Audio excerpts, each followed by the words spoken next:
कुछ लोगों को नहीं पता रहता है, तो उनको बताने का कार्य मंदिर प्रशासन करेगा। कोणता नियम आहे तो फक्त भाविकांनाच का? यह केवल और केवल श्रद्धा का विषय है। इसके अलावा पवित्रता का विषय है। इसके अलावा कोई राजनीति इस पर नहीं होनी चाहिए। लाखों की संख्या में भक्त आते हैं, वह अपने अपने सुझाव भी देते हैं। तो गणेश भक्तों के सुझाव पर ट्रस्ट बोर्ड ने, प्रशासन ने निर्णय लिया है कि सभी लोग शालीन कपड़े पहन करके आए। नमस्कार, मी माधवी वाडकर नवराष्ट्र मुंबईमधून तुम्हा सगळ्यांचं मनापासून स्वागत करते। मी आता आलेले आहे सर्व गणेश भक्तांचं आराध्य दैवत असलेल्या अशा सुप्रसिद्ध सिद्धिविनायक मंदिरात। आणि तुम्हाला सगळ्यांनाच माहिती आहे की सिद्धिविनायक मंदिरात आता एक नवीन नियम लागू करण्यात आलेला आहे भाविकांसाठी, तो म्हणजे ड्रेस कोडचा नियम। आणि ह्यावरती चर्चा करण्यासाठी आता माझ्यासोबत आहे सिद्धिविनायक मंडळाचे कोषाध्यक्ष आचार्य पवन त्रिपाठी जी। या त्यांच्याशी ह्या विषयावरती संवाद साधूया। आचार्यजी, पहिले तर तुमचं नवराष्ट्र नवभारतमध्ये खूप खूप स्वागत असो। धन्यवाद।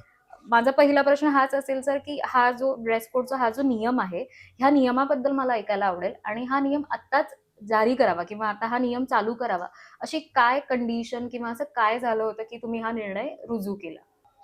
श्री सिद्धिविनायक मंदिर पूरे विश्व में रहने वाले सनातनियों और गणेश भक्तों का आस्था का केंद्र है और यहाँ पर लाखों की संख्या में गणेश भक्त आते हैं, दर्शन करते हैं, उनके मनोरथ पूर्ण होते हैं, उनके जीवन में मंगल होता है। तो यहाँ पर लाखों की संख्या में भक्त आते हैं, वह अपने अपने सुझाव भी देते हैं। उनमें से एक बड़ी संख्या में सुझाव आया था कि यहाँ पर कुछ ऐसे लोग भी आते हैं जो लोग ऐसे कपड़े पहनते हैं जो शोभनीय नहीं रहता है, जो दिखने में अच्छा नहीं लगता है। तो गणेश भक्तों के सुझाव पर ट्रस्ट बोर्ड ने, प्रशासन ने निर्णय लिया है कि सभी लोग शालीन कपड़े पहन करके आएँ। चूँकि यह संख्या बहुत कम है, चूँकि अब घर से आप व्यक्ति इतने प्रसिद्ध मंदिर में पवित्र स्थान पर दर्शन हेतु जाता है, तो वह निश्चित रूप से तैयार होकर के अच्छे वस्त्र पहन करके ही जाता है। लेकिन हज़ारों में कोई एक ऐसा होता है जो आधे कपड़े पहनना, जो दिखने में शोभनीय न हो। तो इस प्रकार की जो परिस्थिति होती है, उसके लिए बोर्ड ने निर्णय लिया है कि शालीन कपड़े पहन करके आएँ। और इसके लिए आज से माघ शुक्ल प्रतिपदा जो माघी गणेशोत्सव प्रारंभ हुआ है, तो आज से यह नियम प्रारंभ हुआ है। तो ऐसा नहीं है कि आपको ये पहनना है, ये नहीं पहनना है। आप जीन्स भी पहन सकते हैं, लेकिन जो भी कपड़े हों वह पूर्ण वेश में होना चाहिए। और निश्चित रूप से मीडिया के द्वारा, सोशल मीडिया के द्वारा, और नीचे आप देखेंगे कि जो है ट्रस्ट की तरफ से बोर्ड आदि भी लगाए गए हैं। तो लोगों में तक जब यह बात पहुंचेगी, तो जो लोग भी श्री सिद्धिविनायक मंदिर में श्रद्धा रखते हैं, गणेश जी पर श्रद्धा रखते हैं, वह निश्चित रूप से इस नियम का पालन भी करेंगे। सर, मी ह्याच्यावर विचारेन की जसा हा नियम आता लागू झालेला आहे, तर हा सक्ती ही सुरुवातीपासूनच असणार आहे या नियमासाठी, किंवा जर कोणी पाळत नसेल तर त्याच्यावरती काय ऍक्शन घेतली जाणार आहे? देखिए, बिल्कुल शुरुआत में आप सख्ती नहीं कर सकते हैं, क्योंकि लोग आते हैं, उनको नियम का पता नहीं रहता है और वो दर्शन के लिए आते हैं। वह दर्शन के लिए आएंगे और उनको बोला जाएगा कि भाई आप अगली बार से इस तरीके का ये कपड़े पहन करके नहीं आइए। ये जो मंदिर ट्रस्ट की तरफ से जो नियम बनाया गया है, उसके अनुसार आप लोग आकर के दर्शन करिए।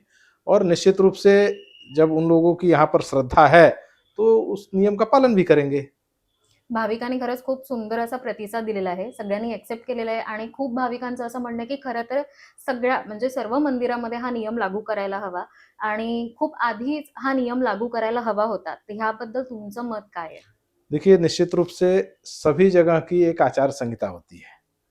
जब आप किसी मंदिर में जाते हैं, किसी सांस्कृतिक कार्यक्रम में जाते हैं, पूजा पाठ में जाते हैं, तो उसके अनुसार आपको जाना चाहिए। यह जो है नियम भी है, शास्त्रीय नियम भी है और जो है मंदिर का भी नियम है। तो निश्चित रूप से इसका सभी लोग फॉलो भी करते हैं, लेकिन कुछ लोगों को नहीं पता रहता है, तो उनको बताने का कार्य मंदिर प्रशासन करेगा। पण सर, ह्यावरती ना, ह्या नियमावरती काही प्रश्न सुद्धा विचारले गेले। जसं सचिन भाऊ अहिर यांनी विचारले की नवीन संशोधन करणारे हे कोण? आणि तृप्ती देसाई यांनी सवाल केलाय की हा जो ड्रेस कोडचा नियम आहे तो फक्त भाविकांनाच का? जे भटजी आहे किंवा गुरुजी आहे त्यांच्यासाठी हा नियम का नाही? ह्यावर तुम्ही काय उत्तर द्याल? देखिए, निश्चित रूप से यह केवल और केवल श्रद्धा का विषय है।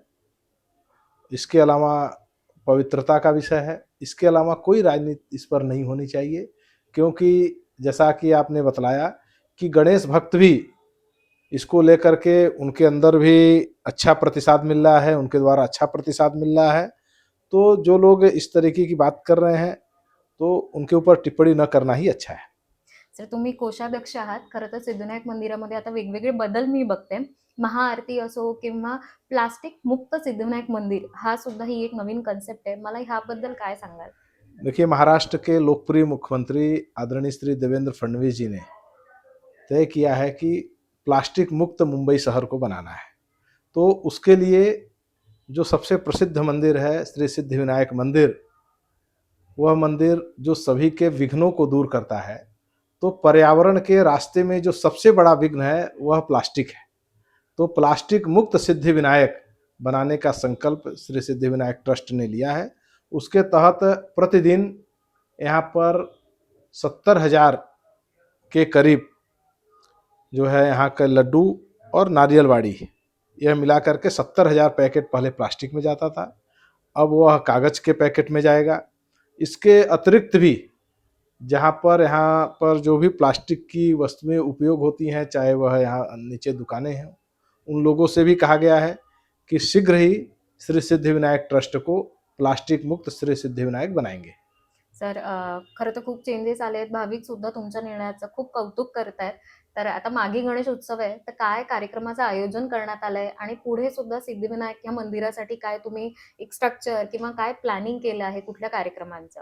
देखिए, माघी गणेशोत्सव माघ शुक्ल प्रतिपदा से लेकर के रथ सप्तमी तक चलने वाला उत्सव होता है और चतुर्थी तिथि को यहाँ पर जन्मोत्सव का कार्यक्रम मनाया जाता है, जो 1 फरवरी को मनाया जाएगा। आज से यह उत्सव प्रारंभ हुआ है 30 जनवरी से, और 4 फरवरी तक सप्तमी तक यह उत्सव चलेगा। उसमें अलग अलग धार्मिक सांस्कृतिक कार्यक्रम है और रथ यात्रा का भी कार्यक्रम है। तो अलग अलग कार्यक्रमों के द्वारा इस आयोजन को भव्य रूप में मनाया जाएगा। सर, खूप खूप धन्यवाद. तुम्ही तुमचा हा मौल्यवान वेळ दिला त्यासाठी आणि नवराष्ट्राकडे तुमच्या पुढच्या वाटचालीसाठी खूप खूप शुभेच्छा. धन्यवाद.